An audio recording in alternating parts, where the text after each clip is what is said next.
All right, and now we are on with Mr. Swan, celebrating Valentine's Day together, making this bromance official. What's up, brother?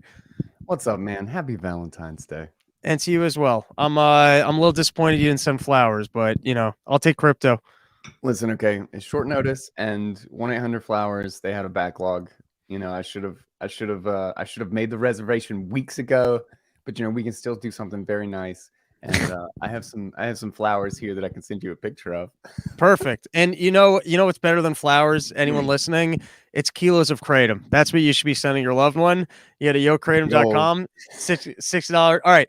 I was watching the Super Bowl the other day, and you had quite a few sponsors in the crypto space. You had Coinbase, you had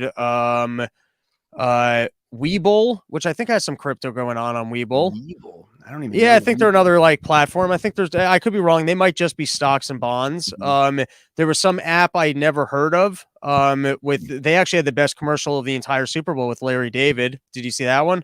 No, I hadn't seen any of them yet. All I saw was the little short clip of Coinbase or whatever, because like Coinbase has kind of shat all over Bitcoin for like a long time, even though it's literally the only reason they have a business. Right. And they like really attacked it and shat all over the developers and everything during 2017. So there's like some animosity there. So everybody was just finding it hilarious that they spent all this money for a Super Bowl commercial, and then the QR code they put up there to get people to go to the website crashed in like 20 seconds. Oh, that's great. Everybody's Um, going to a 404 error.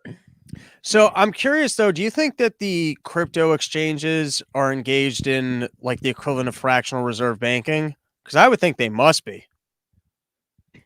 Probably. That's kind of the whole point of not your keys, not your coins, right? Is that what you're holding with an exchange is a promise that, oh yeah, we'll give you your Bitcoin if we ask for it. But I would bet with the number of people who just trust their coins up there at any time that I would not bet that they were fully reserved. I just wouldn't. It would be a Is stupid there bet, in my opinion. Is there a dumbass proof way of making a wallet? And what I mean by that is like I lose shit all the time. I told you before the show, I believe I threw out a $1,300 cell phone. Or I remember people have told me like with nice sunglasses, I've said I would just lose. And they're like, no. They're like, I'm telling you, if you actually go buy them, you'll care about them and you won't. A friend of mine gave me like a pair of Ray-Bans. Within a month, I'd sat on them in the car and they were shattered. Like I'm a child. I couldn't broadcast on Saturday because I left my computer cord in the office. I felt like a seventh, like I was like, I'm the same person that couldn't get through school just yelling as an adult. That's it. I'm just louder and more arrogant, but I'm the same person who came like, by the way, this is why I have the skills I do in life. It's because you would leave the textbook at school. So then you'd have to lie to your parents and say that you didn't even have homework.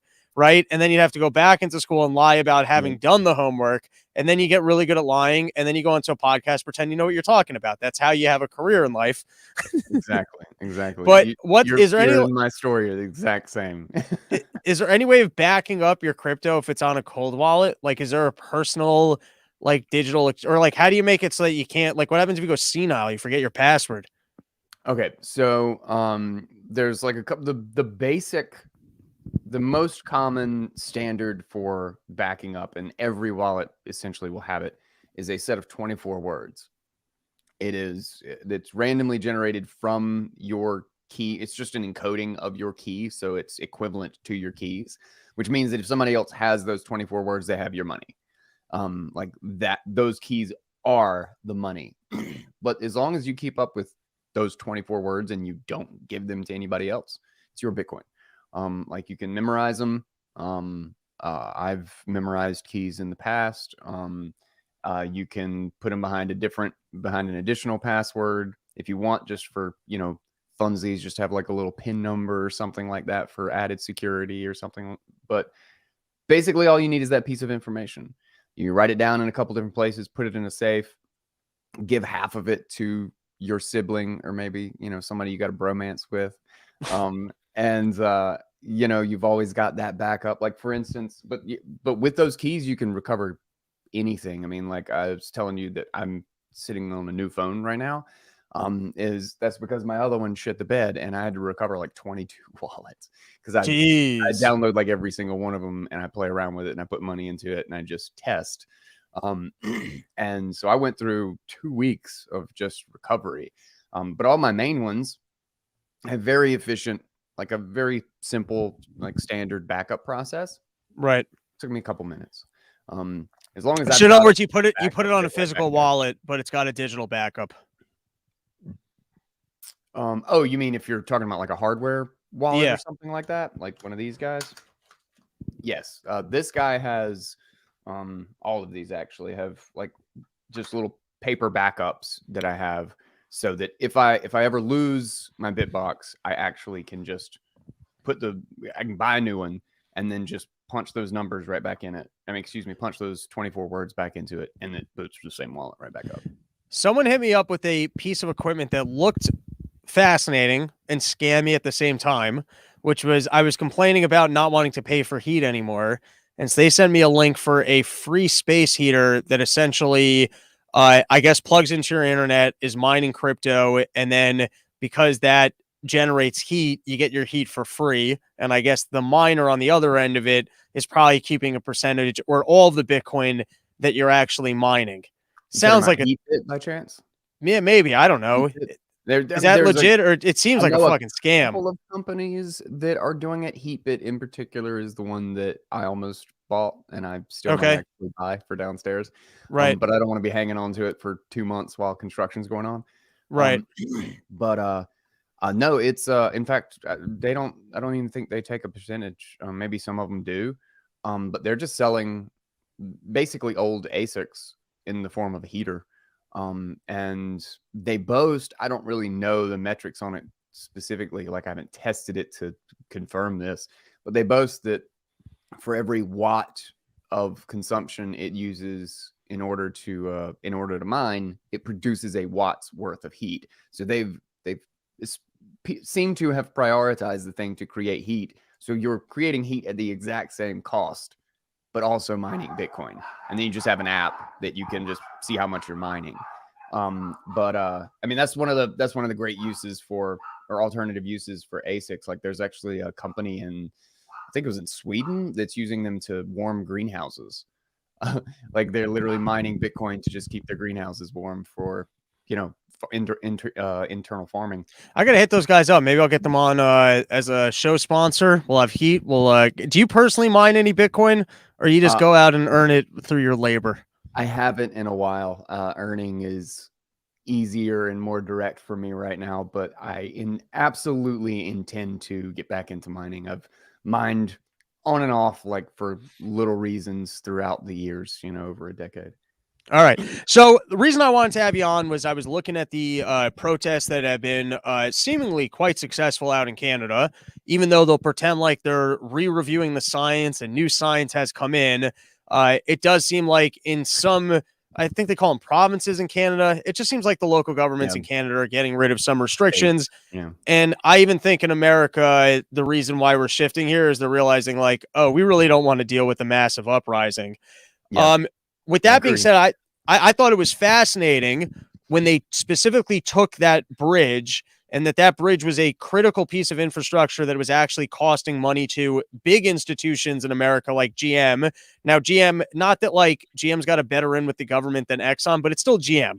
Like, you know what I mean? Like politicians still, there's a worker lobby there. They want American made cars. Like that is, if there was a list of companies like, senators are going to start getting the backs of and they don't want to see fucked with, it's that one.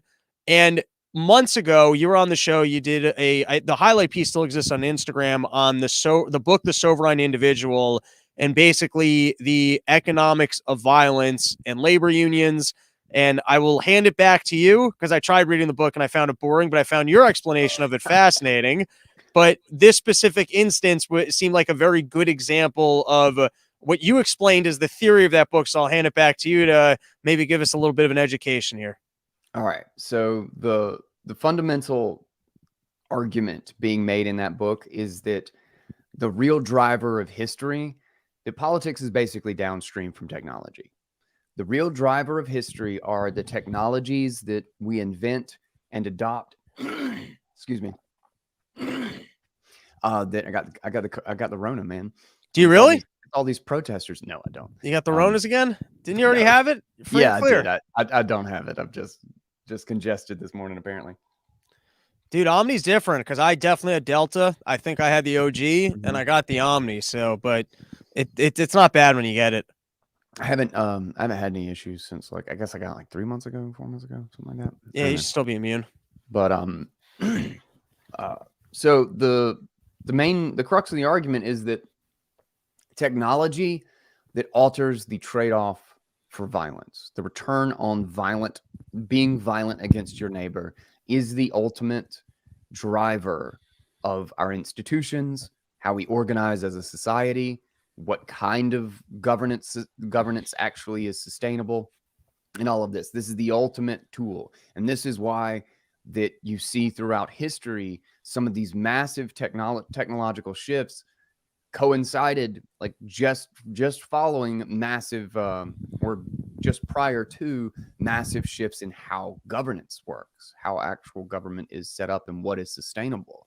And it's actually they argue that the agricultural revolution is actually what led to the rise of governments, because it was in hunter-gatherer days, you couldn't have a giant overarching mafia that just confiscated from people. There wasn't enough value to confiscate. The return to imprison somebody was nothing.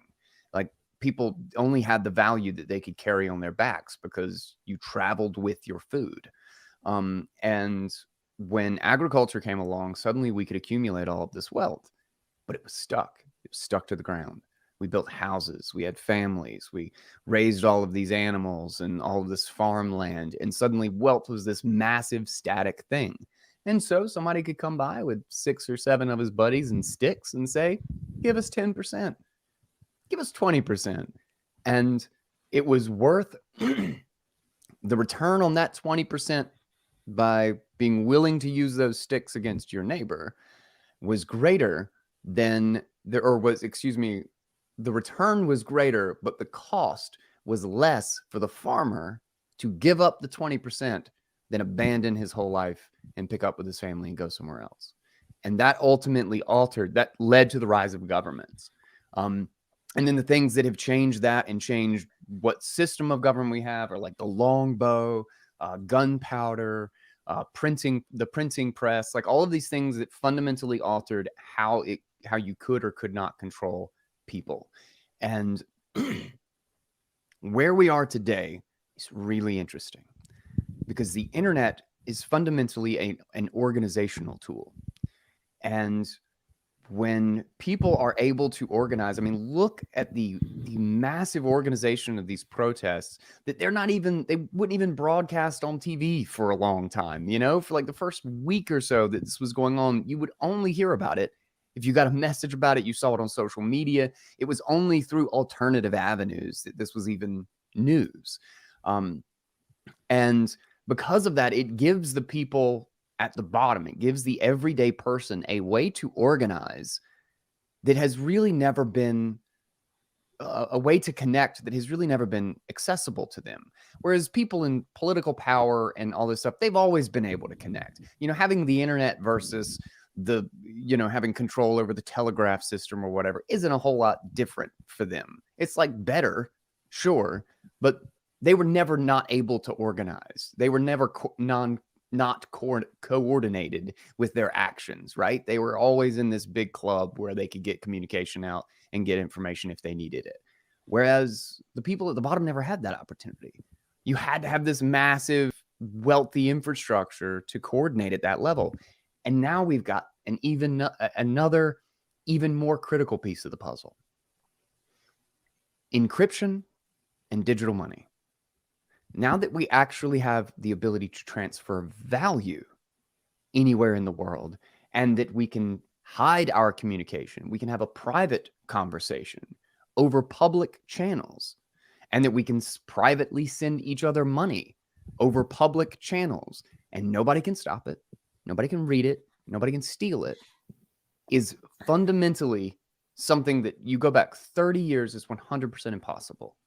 All of these things are incredibly fresh inventions, and they absolutely change the dynamic on violence. Like I talked about, like with the 24 words, like backing up your wallet, is that those 24 words, like I said, I could memorize those words. I could crush every hardware wallet in this house. I could throw my computer in the river. I could throw my phone in the river. I could strip down naked, and I could walk across any country's border on this planet.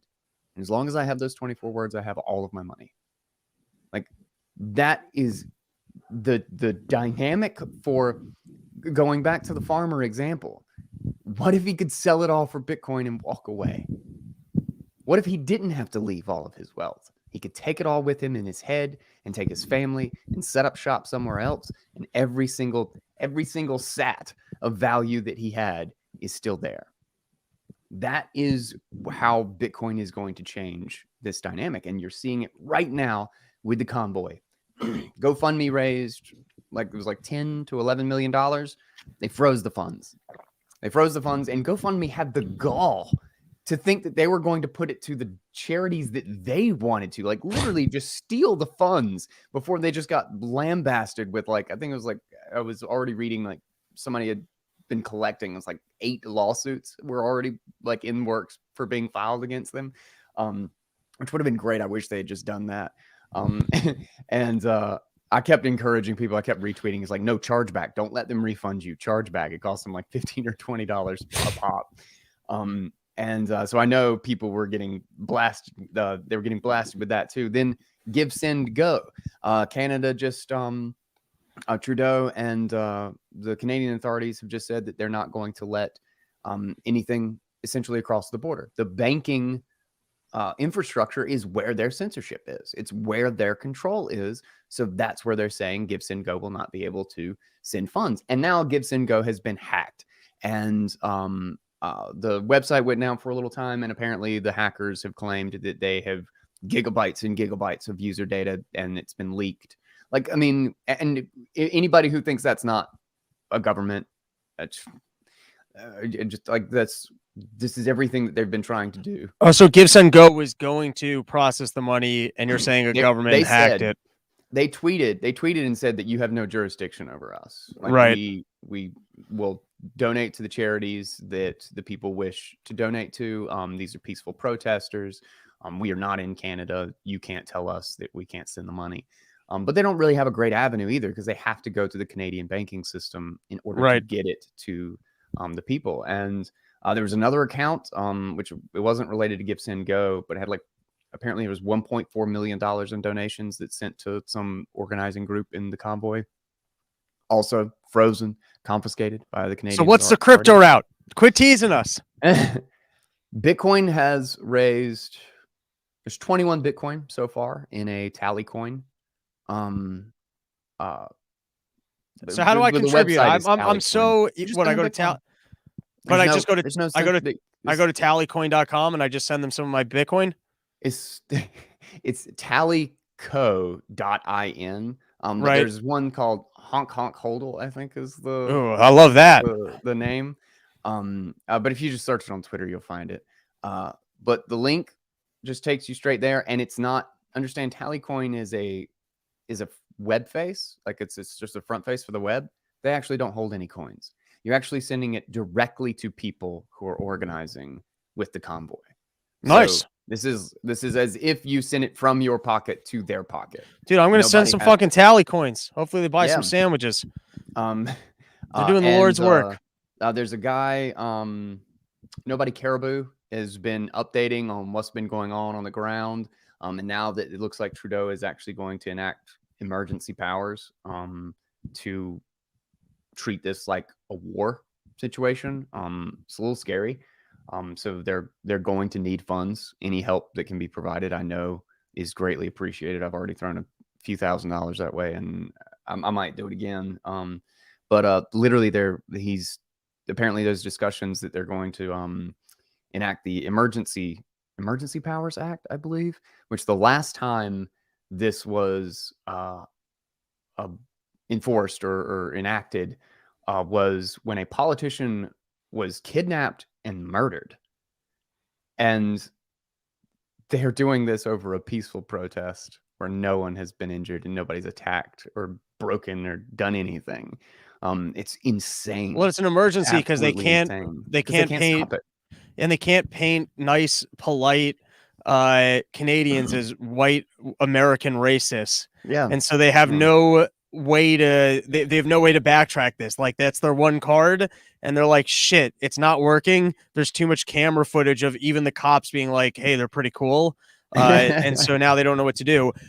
Going back to my initial question though, I do remember that there was a piece in the book about part of why unions were so successful is that like if you're Unions. let's just say General Motors and you own a plant, it's very easy for like those workers to basically if like they run a strike at the plant, right? Like you can't very easily move your business. You are kind of at like they have good leverage.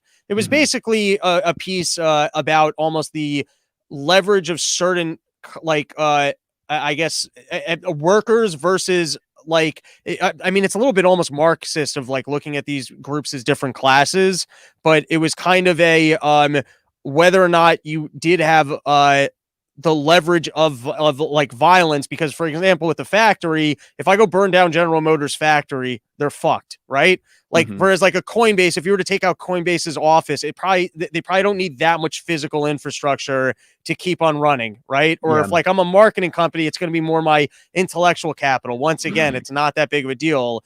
And so I mean, like I said, I didn't love the book. I loved your explanation of the book, and then I read it, so I didn't capture everything, but there definitely was a piece in there about how in certain environments, like he almost looked at everything from a perspective of like the leverage of who can apply violence in any like given time.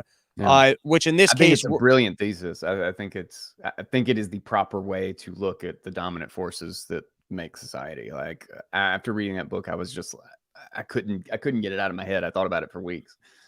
because in this case, you have workers who peacefully have taken a bridge that is costing a lot of money to like real companies that have political power, which is the kind of thing that like like that can force a change. Now, what's scary about this outlook is like for legal reasons, I don't want to go out there and do anything violent. Like I just don't like violence, and I don't think we're gonna win. I don't think like ever increase. You know what I mean? It's like the more we spook them, the more they're gonna lash back. So it's actually not like a almost like the winning piece of it is like is there so much ease in which you can do it, and like that it's not that costly that like they just realize like, oh, we're losing here.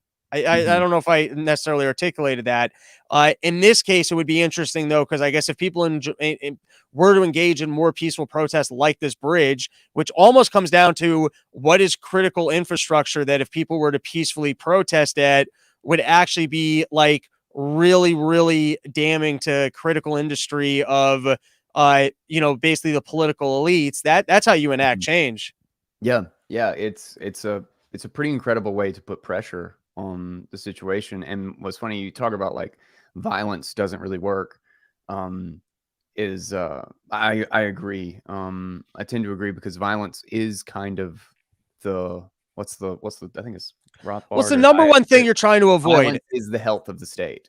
Right. Like if you're being violent, you're giving them the tools they need to justify their existence, to justify their control. So right now, if the protesters were violent, there's half of the people, or fuck, all of the people who are on the fence about whether or not to support the truckers right now would see the enacting of the Emergency Act as like, okay, well, yeah, they're being violent.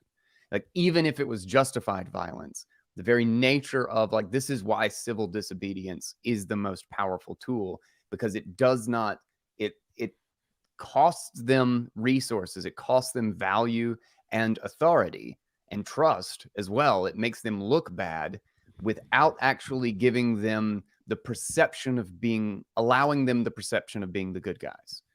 That if as soon as there's somebody violent in the mix and they can portray the whole thing as like a bunch of violent lunatics, well then even if you agree with their cause, you got to be like, oh well, they got violent, like they're you got to put it down, you got to stop them, and that's what the government's here for. It's to stop violence and make everybody peaceful. But putting them in chains. But all right, we did it. Thank you so much for joining us. We're daily now, so maybe we'll reach out more as the big Bitcoin topics come in. We're not quite daily. I think we're Monday to Thursday, and then Fridays I'm hungover, and then it's the weekend. So I've been seeing you pop up in my feed a lot more. Yeah. So I didn't know. No, I think we're gonna be Monday to Thursday, and then hopefully weekend deep dives. So appreciate you coming on. Why don't you plug everywhere people can find you? Yeah, Bitcoin Audible. I'm the Guy Swan on Twitter. There are a lot of fake Guy Swans. They're not real. I'm the Guy Swan. The Guy Swan. And Official. And Bitcoin Audible is the podcast. We talk about all sorts of things, and it's Bitcoin related. There you go. All comes together. All right. Have a great day, buddy. Appreciate it. Man. You too, dude. Peace.